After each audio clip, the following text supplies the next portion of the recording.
খাসির মাংসের নামে খাওয়ানো হচ্ছিল গোমাংস।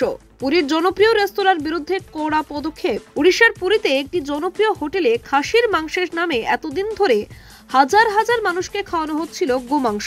যে সমস্ত গ্রাহকরা এই রেস্তোরাঁতে খেতে আসছিলেন তাদের পক্ষ থেকে প্রবল বিক্ষোভ দেখা যায়, আর তারপরেই আধিকারিকদের নজরে আসে এই বিষয়টি। তড়িঘড়ি পুরীর সত্যবাড়ির একটি রেস্তোরাঁ বন্ধ করে দেওয়া হয় কর্তৃপক্ষের তরফ থেকে।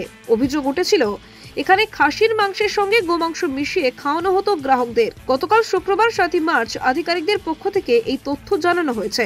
একটি ভাইরাল ভিডিওতে এক ব্যক্তি দাবি করেছিলেন যে এই জাতীয় সড়ক 2016 উপরে অবস্থিত বেশ কিছু রেস্তোরাঁতে খাসির মাংসের সঙ্গে মিশিয়ে দেওয়া হয় গোমাংস। এই হাইওয়ের মাধ্যমেই ভুবনেশ্বর এবং পুরীর সংযোগ রয়েছে। এই ভিডিওর সত্যতা যদিও যাচাই করা হয়নি। এই রেস্তোরাঁর খ্যাতি ছিল তাদের খাসির মাংসের রান্নার জন্য।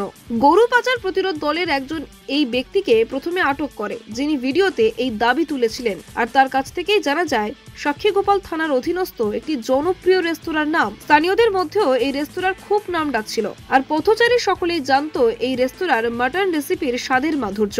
পুরীর জেলা শাসক সিদ্ধার্থ শঙ্কর সোয়াইন জানিয়েছেন, এই ঘটনা প্রকাশ্যে আসতেই প্রশাসন তড়িঘড়ি পদক্ষেপ করেছে। এই রেস্তোরাঁর ঝাঁপ বন্ধ করে দেওয়া হয়েছে। সেই ঘটনাস্থলে উপস্থিত ছিলেন জৈনিক ম্যাজিস্ট্রেটও, কারণ এর সঙ্গে মানুষের ধর্মীয় ভাবাবেগ জড়িয়ে রয়েছে। রাস্তার ধারেই অবস্থিত ছিল এই রেস্তোরাঁটি, আর তাই খ্যাতিও কিছু কম ছিল না। তবে এই অভিযোগ ওঠার পরে রেস্তোরাঁ এখন বন্ধ।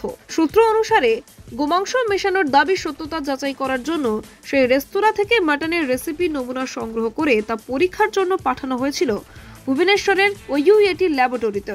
একই সঙ্গে এলাকার গরু পাচারকারীদের মদত দেওয়ার জন্য সত্যবাদী থানার এক সাব ইন্সপেক্টরকে অন্যত্র বদলি করে দেওয়া হয়। জেলা শাসক সিদ্ধার্থ শঙ্কর সোয়াইন জানিয়েছেন যে অভিযুক্তদের অপরাধ প্রমাণিত হলে কঠোর সাজা দেওয়া হবে এবং এই কাজ সুপরিকল্পিতভাবে করা হচ্ছিল কিনা তা নিয়ে তদন্ত চলছে। সমস্ত রেস্তোরাঁর কর্মী ও মালিকদের আরও সতর্ক হওয়ার নির্দেশ দেওয়া হয়েছে।